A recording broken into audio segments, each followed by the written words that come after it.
내 죄 속해 주신 주께 힘과 정성 다하니 나의 온갖 언행 심사 주를 위한 것이세. 내게 있는 모든 것을 주를 위해 바치리. 내게 있는 모든 것을 주를 위해 바치리. 나의 손과 발을 들여 주의 명령 행하고 오직 주만 바라보며 주만 찬양하겠네. 항상 주를 찬송하며 이 몸 바치오리다. 항상 주를 찬송하며 이 몸 바치오리다. 내가 주를 바라보니 나의 영혼 밝아져. 십자가를 지신 주만 항상 바라봅니다. 십자가를 바라보며 주만 따라가리라. 십자가를 바라보며 주만 따라가리라. 신기하고 놀라워라. 영광스런 왕의 왕. 나를 친구 삼아 주사 편히 쉬게 하시네. 주의 날개 보호 아래 영원한 식 없겠네. 주의 날개 보호 아래 영원한 식 없겠네.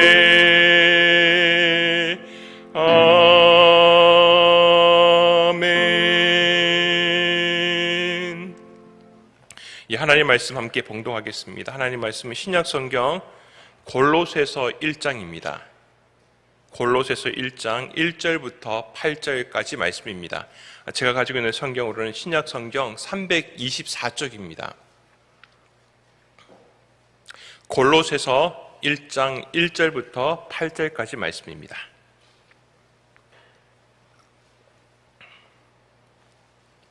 골로새서 1장 1절부터 8절 말씀까지입니다. 우리 다 찾으신 줄 알고 한 목소리로 함께 봉독하겠습니다. 하나님의 뜻으로 말미암아 그리스도 예수의 사도된 바울과 형제 디모데는 골로새에 있는 성도들 곧 그리스도 안에서 신실한 형제들에게 편지하노니 우리 아버지 하나님으로부터 은혜와 평강이 너희에게 있을지어다. 우리가 너희를 위하여 기도할 때마다 하나님 곧 우리 주 예수 그리스도의 아버지께 감사하노라. 이는 그리스도 예수 안에 너희의 믿음과 모든 성도에 대한 사랑을 들었으며 너희를 위하여 하늘에 쌓아둔 소망으로 말미암음이니 곧 너희가 전에 복음 진리의 말씀을 들은 것이라. 이 복음이 이미 너희에게 이름에 너희가 듣고 참으로 하나님의 은혜를 깨달은 날부터 너희 중에서와 같이 또한 온 천하에서도 열매를 맺어 자라는도다. 이와 같이 우리와 함께 종된 사랑하는 에바브라에게 너희가 배웠나니 그는 너희를 위한 그리스도의 신실한 일꾼이요 성령 안에서 너희 사랑을 우리에게 알린 자니라. 아멘.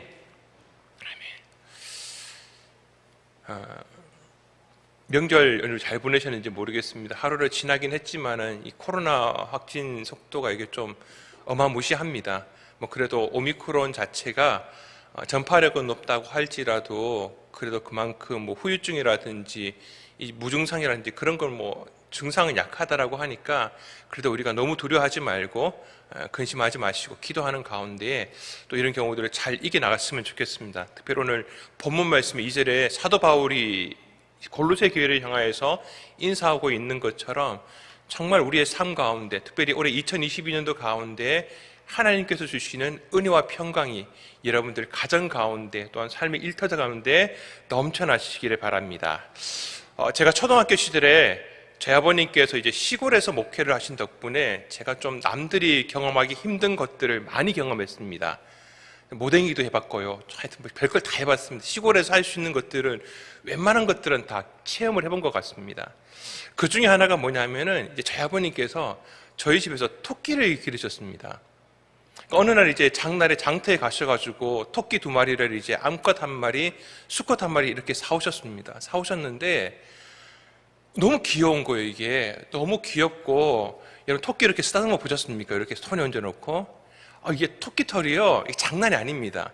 웬만한 털 저리 가라라는 생각이 들 정도로 너무 부드럽고 좋습니다.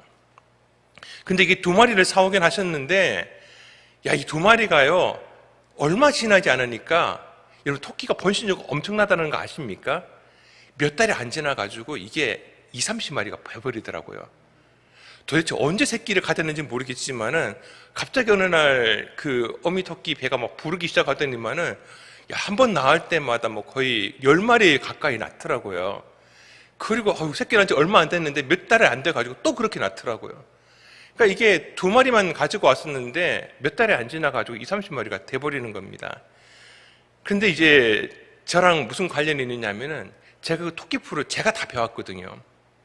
저 그때 초등학교 시절이었는데 제가 학교를 마치고 집으로 돌아오면 첫 번째 하는 일 가운데 하나가 뭐냐면은 이 크다란 망태기에다가 낫이랑 호미를 가지고서 풀 베고 이렇게 또 꽃갱이 여기 호미 가지고서 풀 이렇게 캐러 나갑니다. 처음에 2마리 있을 때는 이게 쉽죠. 사실은 몇 개만 뭐 이렇게 안 배우면 금방금방 돼버리니까. 그런데 한 20-30마리 되고 나니까 이게 장난이 아니더라고요. 어떨 때는 막 나가가지고 풀 제대로 못 배우면 한 1시간 넘게 걸릴 때도 있고요. 아무튼 많이 배워와야 됩니다. 근데 또 많이 배우면 또 그거 가지고서 며칠을 먹이기도 하고 그렇습니다. 근데 어렸을 때 그게 힘들었다라는 생각이 안 들었던 게 왜냐하면은 제가 그 새끼를 낳는 걸 봤거든요. 새끼 낳는 걸 함부로 보여주면 안 된다 그러셔가지고 뭐 검은색 가지고 이렇게 덮어가지고 토끼장을 덮어놓고 새끼를 낳고, 그리고 뭐 새끼가 이렇게 가지고 와가지고 사람 손을 타면은 어미가 이게 뭐 물어 죽인다 그러더라고요. 근데 저 죽이는 걸 하나도 못 봤거든요. 뻥인 것 같아요, 사실은. 그런 거 못 봐가지고. 근데 정말 그 새끼 토끼를 여기 손에 올려놓고, 초등학교 때니까 지금보다 손이 엄청 작았을 거 아니에요, 그죠? 그런데 그 토끼를 제 손에 올려놓고 이렇게 쓰다듬어 보면은 너무 신기해요. 이게 너무 좋습니다. 기분이 좋고 가슴이 따뜻해지는 그런 추억이 저한테 있습니다. 그렇게 따뜻했던 경험과 함께 또 토끼가 이게 또 변을 싸면요, 그게 냄새가 참 지독하거든요. 그 냄새에 대한 기억도 하여튼 엄청나게 있습니다. 제가 오늘 본문 말씀을 읽으면서 그때 생각이 나더라고요. 왜냐하니까 사도 바울이 골로새 교회를 향하여서 편지를 썼던 이 골로새 편지를 읽어보면은 사도 바울이 이 골로새 교회를 향한 그 애틋한 마음, 이제 갓 신앙의 초신자로 돌아와가지고 하나님을 믿기 시작했고 하나님을 알기 시작했고 예수 그리스도에 대한 십자가에 대한 복음을 듣고서 그들의 신앙들이 이제 자라기 시작하는 것에 대한 소식을 들었거든요. 그런 모습을 생각을 하니까 얼마나 사도 바울이 애틋하겠습니까? 그리고 이 골로새 교회는 사실 사도 바울이 직접 세운 게 아니라 사도 바울과 함께 믿음의 동력으로 활동했었던 에바브라가 가서 그곳에 교회를 세우고, 그리고 에바브라를 통해서 그 골로새에 대한 소식을 들은 것, 그게 바로 골로새 교회입니다. 그러니까 그곳에서는요, 사도 바울이 뭐 어떤 사도 바울을 핍박하고 박해하고 방해했던 그런 사람들과의 나쁜 기억도 사실은 없습니다. 그냥 순수하게 에바브라를 통해서 이 교회 가운데서 성도들이 복음을 이렇게 받아들이더라고 하는 것, 그들 가운데 열매가 있더라고 하는 이야기들, 그런 이야기를 들으면서 마음 가운데 이들의 마음들이, 이들의 신앙들이 이제 자라기 시작했으니까 이런 모습 저런 모습으로 성숙했으면 좋겠다, 더 자랐으면 좋겠다, 혹은 그 가운데 그래도 신앙생활을 하는 데 있어서 위협이 될 수 있고 뭔가 그들에게 잘못된 길로 이끌 수 있는 잘못된 기운들을 막을 필요가 있겠다라고 하는 그러한 마음을 가지고서 골로새서라는 편지를 쓴 걸로 보입니다. 그래서 그런 마음들이 더 진하게 느껴집니다. 첫 번째, 이 사도 바울은요, 이 골로새 교회를 향하여서 첫 번째 감사하는 마음을 갖습니다. 오늘 3절 말씀을 읽어보니까 우리가 너희를 위하여 기도할 때마다 하나님 곧 우리 주 예수 그리스도의 아버지께 감사하느라. 사도 바울이 골로새 교회를 생각하고서 매번 기도할 때마다 첫 번째 나왔던 기도 제목은 뭐냐 하면은 감사의 기도 제목입니다. 사랑하는 성도 여러분, 정말 우리 사역자들이 혹은 옆에 있는 중보 기도하는 사람들이 여러분들을 생각하면서 기도할 때 첫 번째 나오는 기도 제목이 감사의 기도 제목 되기를 원합니다. 하나님, 이 성도를 하나님께서 이렇게 지켜주시고 이렇게 믿음 생활 잘하게 해주셔서 감사합니다. 하나님의 은혜가 나타나셔서 감사하고 하나님께서 함께 해주시는 간증 있게 해주심에 감사를 드립니다. 그런 간증이 넘쳐날 수 있는, 감사가 넘쳐날 수 있는 우리 성도님들 될 수 있기를 바랍니다. 사도 바울이 이 골로새 교회를 통해서 들었던 그 감사 이유는 뭐냐 하면은 연약한 교회, 약한 교회, 그리고 그 골로새라는 도시 자체가 그렇게 큰 도시가 아니었습니다. 이 소아시아의 내륙에 위치해 있는 골로새라는 도시는 그렇게 크지 않은 도시였고 오히려 그 옆에 있는 큰 도시가 있었습니다. 라오디게아라고 우리 요한계시록에 나오는 그 교회 있지 않습니까? 오히려 그 라오디게아가 한 수만 명 정도 되는 이 시민들이 살고 있는 큰 도시였고 그 옆에 있는 골로새는 그렇게 크지 않은 도시였고 그리고 교회 자체도 그렇게 크지 않은 교회였던 것 같습니다. 그런데 그런 교회였음에도 불구하고 교회가 말씀을 받아들이고 난 다음에 나타나는 지극히 당연한 현상들, 지극히 당연한 결과물들이 나타나기 시작합니다. 4절 5절 말씀 이렇게 얘기합니다. 이는 그리스도 예수 안에 너희의 믿음과 모든 성도에 대한 사랑을 들었으며 너희를 위하여 하늘에 쌓아둘 소망으로 말미암음이니 곧 너희가 전에 복음 진리의 말씀을 들은 것이라. 아멘. 사도 바울이 전에 듣기를 어떻게 들었느냐면은 그 골로새 교회 성도들이 복음 진리의 말씀, 예수 그리스도의 십자가의 말씀을 듣고 나서 그 말씀을 듣자마자 그들 마음 가운데 예수 그리스도에 대한 믿음이 생겨납니다. 성도에 대한 사랑이 넘쳐납니다. 그리고 하늘 저 천국에 대한 소망을 품기를 시작합니다. 이게 어떻게 보면 교회의 당연한 모습입니다. 교회는 그래야 됩니다. 복음이 전파되는 곳에서는요, 이 믿음, 소망, 사랑의 이 세 가지의 열매는 너무나 지극히 당연하게 맺어지는 결과입니다. 그래서 좋은 교회냐 나쁜 교회냐 판단하는 것이 참 위험한 일이긴 하지만은 우리가 살펴볼 것은 이 교회에 과연 예수 그리스도에 대한 믿음이 있느냐, 성도들 간에 사랑이 넘쳐나고 있느냐, 어디에 소망을 두고 있느냐, 이것을 보시기를 바랍니다. 그러면요, 정확하게 나옵니다. 사도 바울은 이러한 믿음과 소망과 사랑에 대한 하나님의 어떤 선한 결과물, 그걸 보고서 너무나 감사하는 마음으로 기도했다라고 하는 겁니다. 그리고 이 교회는 그런 믿음, 소망, 사랑을 가지고서 열매를 맺으면서 성숙해가는 교회였습니다. 6절 말씀에 보면은 이 복음이 이미 너희에게 이름에 너희가 듣고 참으로 하나님의 은혜를 깨닫는 날부터 너희 중에서와 같이 또한 온 천하에서도 열매를 맺어 자라는도다. 아멘. 골로새 교회는요, 자기 교회 내에서만 어떤 열매를 맺고 성숙한 모습으로 나타나는 게 아니라 이 교회, 지역을 넘어서 이 세상을 향하여서, 온 천하를 향하여서도 그러한 열매를 맺는 교회였습니다. 저는 여기서 딱 생각나는 게 우리 교회의 비전 선언문이더라고요. 비전 선언문. 가장 마지막에 보면은 거룩한 부족 공동체의 영향력을 한국과 세계로 확장시키는 교회를 꿈꾼다. 우리는 꿈꾸는 교회 성도들인지 믿습니다. 우리가 맺는 생명나무 열매를 통하여서 우리 교회뿐만 아니라 우리 한국뿐만 아니라 온 세계를 향하여서 꿈꾸는 성도들인 줄 믿습니다. 이 골로새 교회가 그랬다라는 겁니다. 골로새 교회는 그냥 한 번으로 확 끝나는 것이 아니라 그러한 열매들을 맺는 데 있어서 점차 성숙하고 발전하고 그 영향력이 넓어진 교회였다라고 하는 겁니다. 그런데 그들이 왜 그랬을까? 더욱 중요한 것은 뭐냐 하면은 마지막 7절, 8절, 오늘 읽었던 7절, 8절 말씀에 보니까 그들이 누구에서 배웠는지 그게 참 중요하더라고요. 에바브로로부터 배웁니다. 에바브로가 누굽니까? 바로 사도 바울과 함께 동역했던 사람이고, 그 말인즉슨 사도 바울을 통하여서 지극히 그 복음적인 내용들, 그리스도의 십자가에 대한 내용들을 확실하게 배웠을 것입니다. 무엇이 복음이고 무엇이 하나님께서 참 진리인 것을 에바브로는 사도 바울을 통해서 분명하게 알아들었을 것입니다. 그렇게 배웠던 복음 진리의 말씀들을 그 가운데 전파했다라고 하는 것이죠. 오늘 우리가 누구에게서 무언가를 배운다라고 하는 것, 특별히 말씀 가운데 신앙과 관련해서 무언가를 배운다라고 할 때 참 그 누군가에게로 받는 그 복음, 누군가로부터 받는다라고 하는 게 참 중요한 것 같습니다. 제가 토끼 키우는 이야기를 조금 더 연결해서 말씀을 드리고자 하는 게, 이제 토끼를 키우다 보니까 20, 30마리 키우잖아요. 지금 같은 이 겨울철 같은 경우에는 풀이 잘 없습니다. 뭐 철없는 사람들은 마트 가서 사오면 되겠지라고 하겠지만, 뭐 그때가 무슨 마트가 있겠습니까?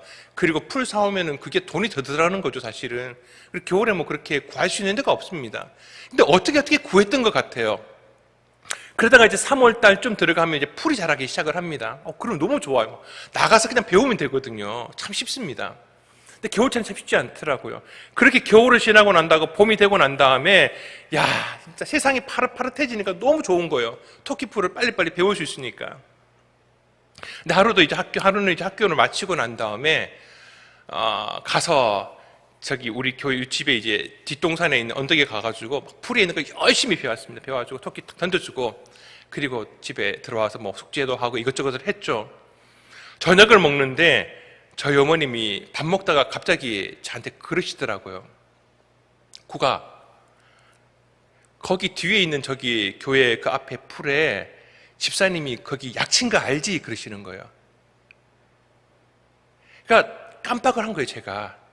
그러니까 처음에 이제 풀이 막 자랄 때에 혹시 거기다가 이제 무슨 뭐 병균이 생길까봐 교회 집사님들이 오셔가지고 교회 주변에다 약을 뿌리신 거예요. 제가 그걸 깜빡한 겁니다. 제가 밥을 먹다가요, 숟가락을 집어 던지고 나서 바로 토끼장으로 뛰어갔거든요. 뛰어갔더니만은 토끼가 이제 정말 작은 새끼 토끼도 있고요, 조금 자란 토끼가 있고 엄청나게 큰 토끼가 있습니다. 제가 준 풀을 다 먹는 게 아니더라고요. 제가 준 풀을 새끼들은 안 먹고요, 또 어미들도 안 먹더라고요. 그런데 적당하게 자란 것들이 그걸 먹은 거예요. 그리고 대자로 뻗어 있더라고요. 그리고 막 토끼가, 여러분들 신음소리 내는 거 여러분 들어보셨습니까? 토끼가요, 토끼 우는 소리도 있으면 토끼도 우는 소리가 있어요. 근데 토끼가 쌕쌕거리는 거예요. 한 4-5마리 정도가. 봤더니 벌써 이제 그 풀을 먹고서 맛이 간 겁니다.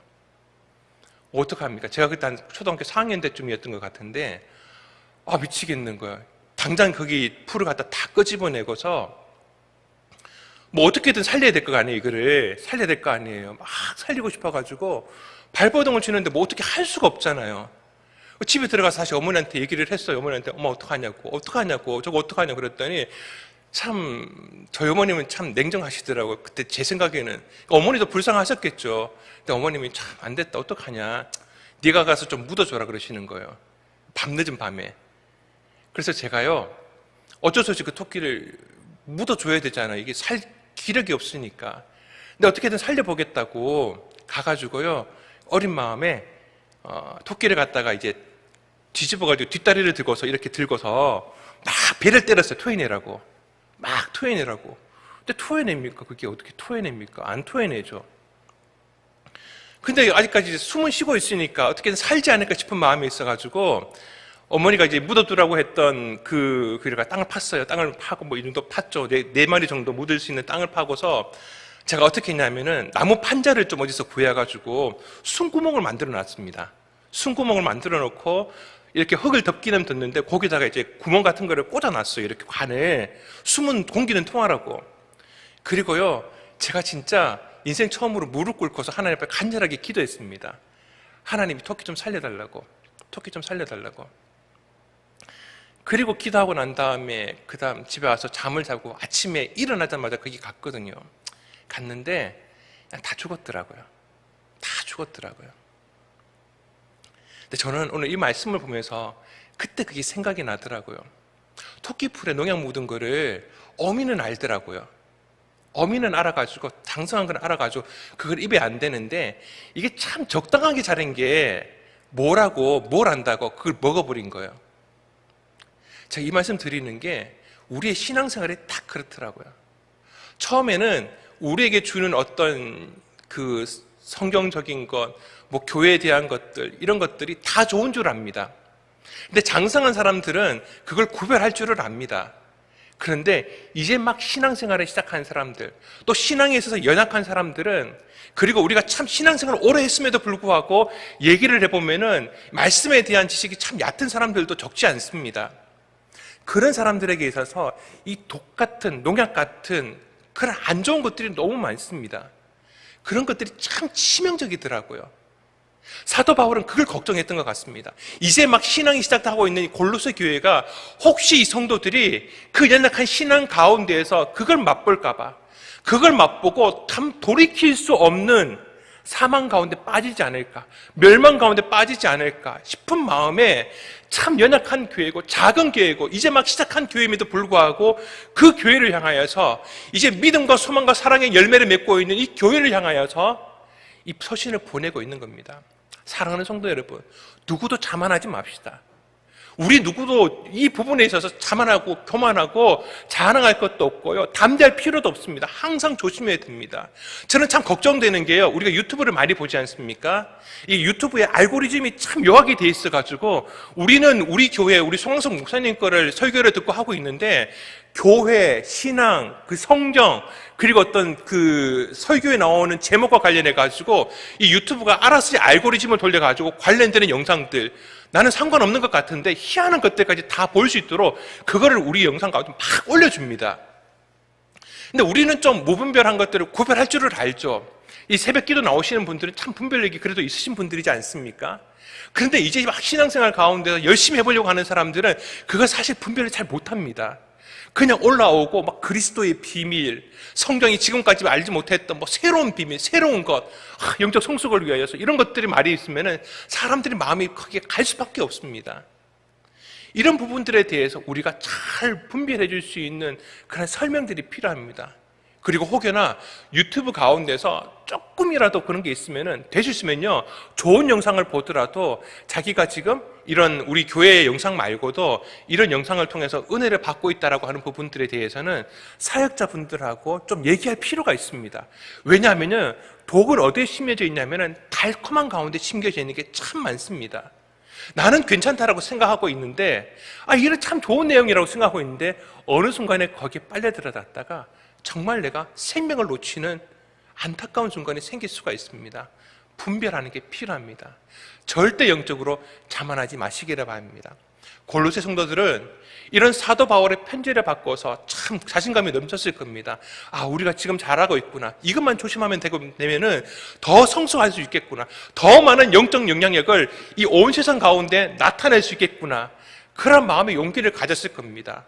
사랑하는 성도 여러분, 우리도 그런 골로새 교회 성도들처럼 하나님 앞에 영적인 성숙을 나타낼 수 있는 귀한 성도들이 될 수 있기를 바랍니다.